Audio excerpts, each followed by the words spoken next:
আজকে অনেক সুন্দর একটা পরিবেশে চলে আসছি ইস্তারার মধ্যে। দেখেন আজকের আমাদের মাতামের খাবারের যে তলবটা ছিল এটা একটা ইস্তারার মধ্যে ছিল। দেখেন সব খেজুর বাগান, মানে আমাদের বাংলাদেশের পার্কের মতো অনেকটা আর কি, ওই যে রিসোর্টগুলোর মতো। আপনার সুইমিং পুল আছে, খেজুর বাগান আছে, এই যে এখানে সন্ধ্যার পরে বসবে চা খাওয়া খাবে সে ব্যবস্থা। এই দেখেন পিছনেও যত চোখ যেতেছে আপনার হচ্ছে খেজুর বাগান, সব ফুলের বাগান বিভিন্ন ধরনের। আর এইটার ভিতরে হচ্ছে আপনার সেকশন ওয়াইজ, এটার ভিতরে একটা সেকশন আছে হচ্ছে বসে আড্ডা দেয়, গান বাজনা করে, যে আপনাদেরকে দেখাইলাম একটু আগে।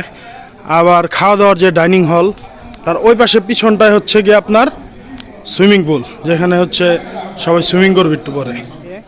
চলে আসছে ইস্তারা। আজকে হচ্ছে আমাদের কফিল ওনার শালার বিয়ের অনুষ্ঠানের হচ্ছে কালকে বিয়ে, আজকে হচ্ছে আগের দিনের যে অনুষ্ঠান থাকে। তো এখানে হচ্ছে যে সাইডে সুইমিং পুল আছে, আপনাদেরকে দেখাই। এই সুইমিং পুলে হচ্ছে একটু পরে আমার কফিলের শালা এবং তার ছেলে বিভিন্ন আত্মীয় স্বজন যারা আসছে তারা আর কি এখানে আনন্দ ফুর্তি করবো। এ দেখতেছেন বিশাল বড় সুইমিং পুল, একটা হল রুমের মতো এখানে বানানো হয়েছে। তো চলেন আপনাদের ওই দিকটা দেখাই। আমরা খাবার নিয়ে আসছি, খাবারটা হচ্ছে যেখানে দেওয়া হবে ডাইনিং রুম, ওইটা দেখাই আপনাদের।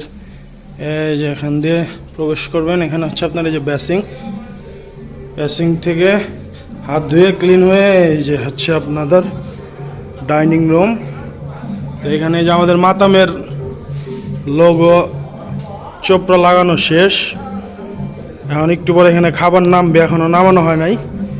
ওই পাশের রুমে গান বাজনা হচ্ছে, গান বাজনার পরে তারপরে যা হচ্ছে আপনাদের খাবার দেওয়া হবে, আনন্দ ফুর্তি করবে তারপরে। তা আমি এখন এই যে গাড়ির কাছে আছি, একটু পরে হচ্ছে খাবার নামাবো।